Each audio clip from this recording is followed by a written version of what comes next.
मणिपुर में एक उग्र भीड़ दो महिलाओं को नग्न करती है, उनके सारे कपड़े उतारकर भरे बाजार में घुमाती है। सोचिए, ऐसी तस्वीर देखकर कितनी घिन आती है, मन में कितनी घृणा पैदा होती है उस सोच में, जहां किसी भी हिंसा में सबसे पहले महिलाओं को शिकार बनाया जाता है। इस तस्वीर के सामने आने के बाद पूरे देश में राजनीतिक बवाल मचा हुआ है। प्रधानमंत्री नरेंद्र मोदी ने भी कहा कि जितने भी आरोपी हैं इस मामले के बख्शे नहीं जाएंगे, कड़ी कार्रवाई सभी पर होगी। लेकिन सवाल यह भी उठता है कि मणिपुर में 2 महीने से ज्यादा बीत गए हैं, लेकिन दो जातियों के बीच जारी हिंसा अभी भी खत्म नहीं हुई है।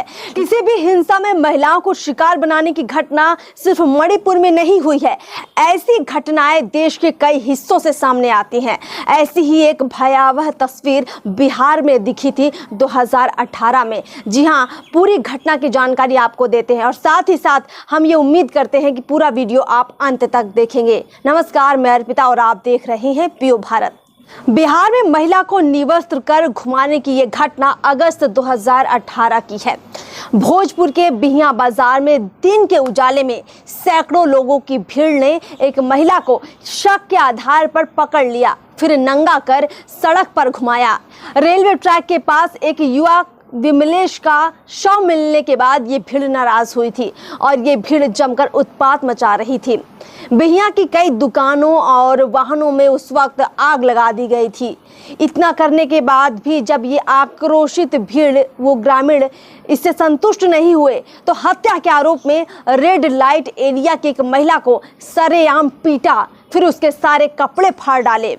महिला को पीटते हुए भीड़ ने उसे निवस्त्र कर सरेआम घुमाया। भीड़ को शक था कि महिला भी हत्या में शामिल है। आक्रोशित ग्रामीणों के बीच बाजार में महिला बिना कपड़े पिट रही थी। महिला का रो रो कर बुरा हाल था। वो बार बार अपनी बेगुनाही की बात कर रही थी, लेकिन कोई सुनने को तैयार नहीं था।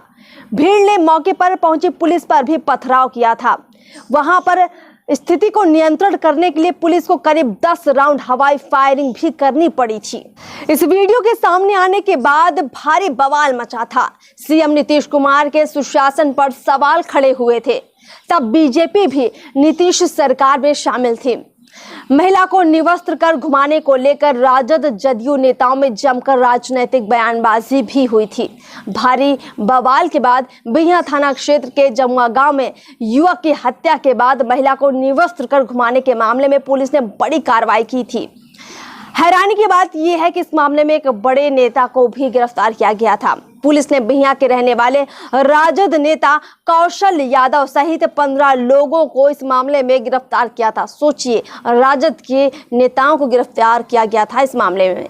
इसके बाद ही बिहिया के थानेदार, रेल पुलिस के थानेदार समेत 7 पुलिस कर्मियों को इस पूरी घटना के बाद निलंबित किया गया था।